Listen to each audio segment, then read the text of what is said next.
Our Secretary of State goes to Ukraine today. What would you like to see Secretary Kerry accomplish? Well, the president has, by casting this environment of weakness, allowed Putin to take these actions. We have to recall that, this whole thing began by Putin intervening in Ukraine internal politics, where they were trying to execute an agreement with the EU, which resulted in protests, the removal of the president and the prime minister, and then ultimately this invasion by Russia. The president and Secretary Kerry have got to shift their view to understand that this is a different Russia than they perceived. Their view has always been that a secure Russia is a secure Europe. In fact, the more secure Russia feels, the more adventurous that they become. The Secretary needs to begin to recognize that this is an East-West issue, that this is a U.S.-Russia issue. This is not merely a Ukraine issue. Scarlett, bring in some breaking news here to help us in our conversation with Michael Turner. The Prime Minister says that Russian forces are now only in Crimea. He also says he seeks clarity over what Crimea wants and says he believes Russian troops won't invade East Ukraine. So again, these are headlines out from the Ukrainian Prime Minister. I want to ask you, Congressman, to what extent is there discussion on moving American warships to the region if it comes to that?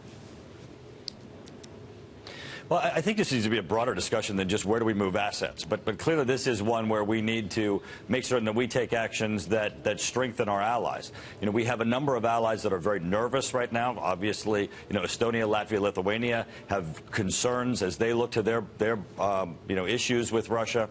Certainly, as this comes on the border of Europe, Romania certainly has to have concerns as to what's occurring. So I think certainly we have to look at this in a broader context. And one of those contexts is that this is an administration that has basically walked away from its NATO obligations with Europe. As we've looked to the possible expansion of NATO, this administration has been cold to that. The Ukraine and Georgia were on a path to the West, and that's been disrupted. And we hear the congressman is a Republican from Ohio, Richard Falkenrath, with us, working with Republicans in the White House. Within all this, Democrats and Republicans look for austerity and frugality of our national defense. How do we project a State Department policy if we're recovering from 2 wars and want to take our armed services back before 1940?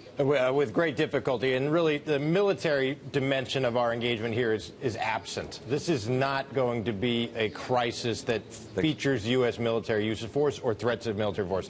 Carriers are not going into the Black Sea. That is not what this is going to be about. This is going to the extent we're engaged at all, it's going to be about what we say, what we do economically, what we do with our allies, what we do with the Ukraine.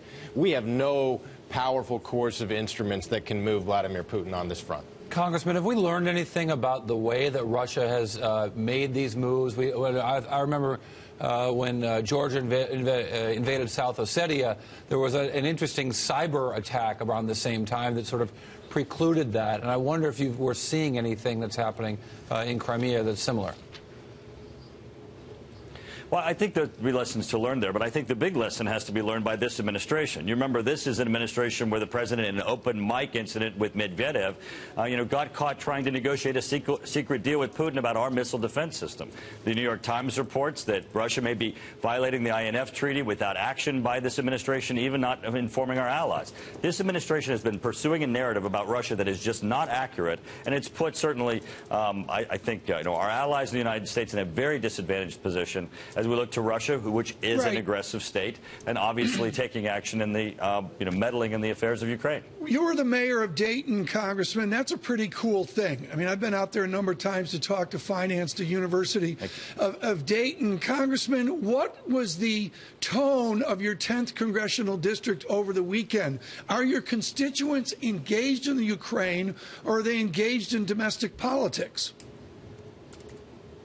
Well, they're engaged in the issue of Ukraine, but not just Ukraine as an issue of what's happening there, but what's happening with the United States and the fact that we're projecting weakness. I mean, this is not just an action that Putin has taken in context of only what's happening in Ukraine and Russia. This is a result of what the United States is projecting, with the president cutting missile defense, walking away from our nuclear modernization, imposing the sequester on our Department of Defense, and cutting, the military. This is a president that is in, retracting in the U.S. policy at a time when obviously Russia sees an opportunity.